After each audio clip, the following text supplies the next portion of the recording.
Hello and welcome to Arcanine Rides.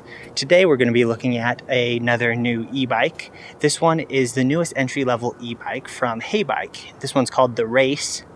It's a 26-inch electric bike and it's currently being priced at $750, which is by far the cheapest 26-inch electric bike that I've ever seen. And so I want to talk components and quality and overall ride comfort and help you guys decide whether or not this is a good option for you. So let's jump into it. The Race came well boxed and with no damage. It does seem that the box was a bit too small for the bike, as it was a bit of a pain to get the bike out of the box as it was kind of wedged in there, and the suspension fork was tied down in the compressed position with rope so that it wasn't too tall for the box. A little bit strange and something I haven't seen before in these boxed e-bikes that I received. Assembly was pretty standard for an e-bike, and while it was a bit tedious, there is nothing here that is difficult to assemble. Front wheel, quick release axle, seat, stem, handlebar, and pedals all need to be installed and adjusted properly. HeyBike includes all the tools you need to assemble the bike, plus a user manual and charger. Let's look at the components on this bike now. Okay, starting up at the handlebars, the first thing you'll notice if you are familiar with these Chinese imported e-bikes is that it has the standard Shimano 7-speed.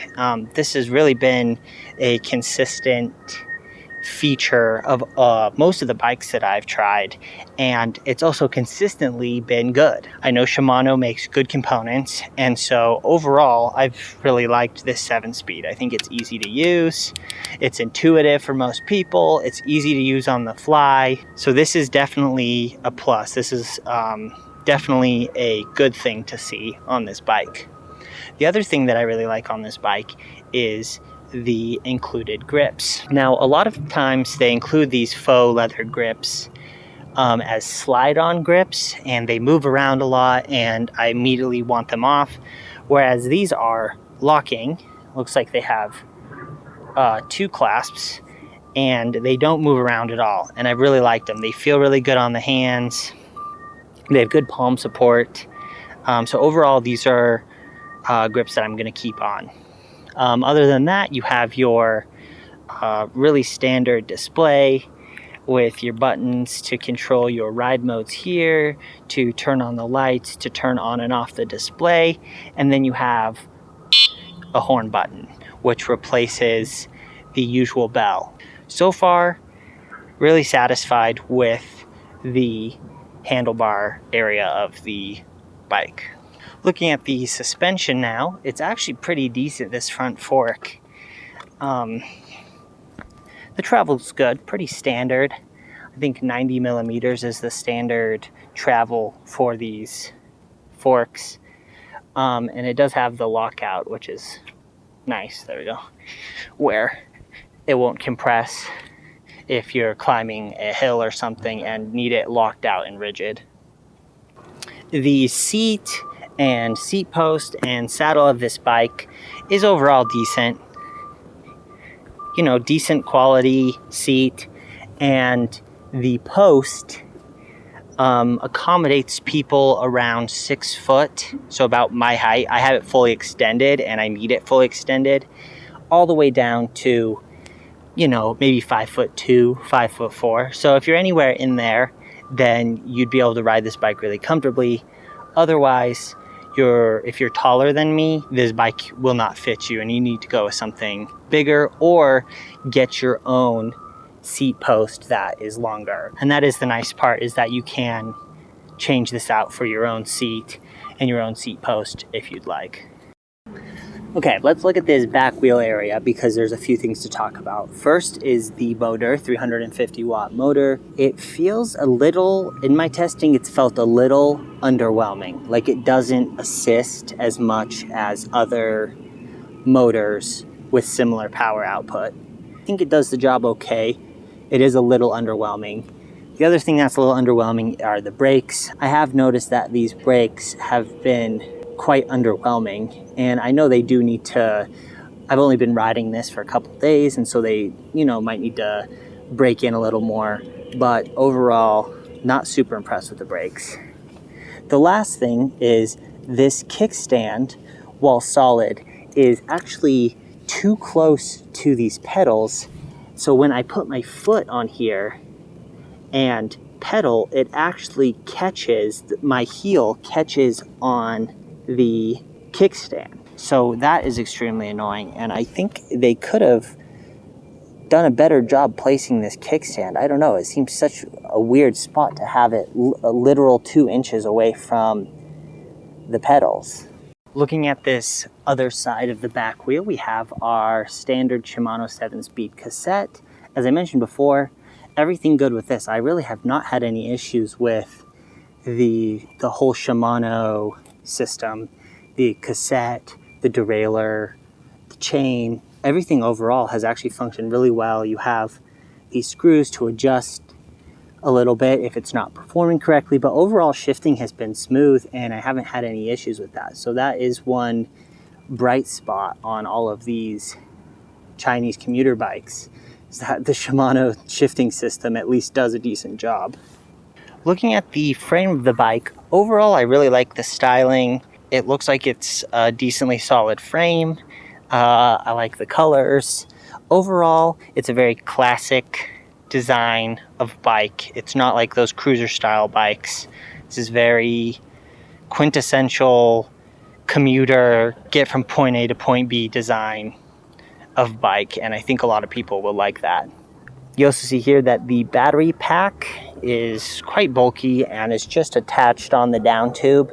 Some other e-bikes in this category, in this price range, do have batteries that are built into the down tube a little bit better. But overall, it's not really something that, affects performance. It's just looks at this point. Removing the battery is really simple with the included key. The battery slides out, allowing you to charge it wherever you want. Let's talk performance and quality now. Getting on this e-bike and riding it, there were a few issues I immediately noticed. First, this bike's wheels do not rotate true. This is a fairly common issue with these boxed Chinese bikes, but the bike I received was particularly bad. Luckily, with a little effort, you can true the wheels, and there are plenty of tutorials online to do it yourself at home. The other option is to take it into a bike shop and pay for them to do it for you. The untrued wheels out of the box have some small problems with the brake discs rubbing on the pads, even when the brakes are adjusted to minimize the rubbing. And speaking of the brakes, this was the other weak point of this bike. The brakes have really underperformed in the time I've used them. I haven't felt confident in them stopping the bike quickly from higher speeds. It was most noticeable going downhill, where I felt like I had to brake way earlier than with other bikes. From normal cruising speeds, the brakes have been sufficient. Brake calipers and pad upgrades are really easy and fairly inexpensive if you want to make a change though. Other than these two issues, the bike rides pretty well. The race has 4 riding assist modes, adjustable using the controls on the left-hand side of the handlebars. Mode 0 is a full manual riding mode with no assist. Mode 1 has an almost unnoticeable amount of motor assistance. It's not until Mode 2 that you feel the pedal assistance, and Mode 3 is just a slight bump of assistance over Mode 2. The strength of the throttle also changes based on the riding mode you're in.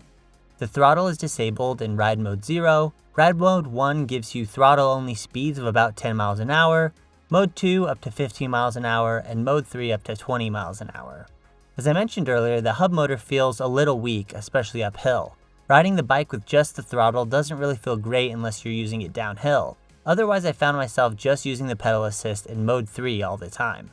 You'll be able to comfortably get around 12 to 15 miles of range in pedal assist modes, but obviously one of the big upsides of having an e-bike over another form of electric micro-mobility is that you can continue to ride your bike even when the battery runs out. Overall, this e-bike feels, well, like a normal bike. There really isn't anything else of note to say because if you've ridden a bike, then you know what it's like to ride this e-bike. Very normal dimension and shape and riding position, and overall it feels perfectly fine to ride. So, what do you think? My personal conclusion is that the reason to get this bike is for the price. I think overall it delivers about what you would expect for the price, and you're going to get a functioning e-bike. I don't think it's going to be a bike that is going to last an extremely long time, but I also don't think it's a bike that's going to give you a ton of problems. I think it's very much a bare bones, bare minimum e-bike to get you from point A to point B, to get you that last mile on your commute to work, or to go out for a ride with your family or with friends or whatever, and you don't want to have to pedal around a real bike. So overall, look at the price and understand that this means that you're not getting any crazy nice components or any amazing quality parts, but it is a decent e-bike for the price, and one to consider if you're on a budget.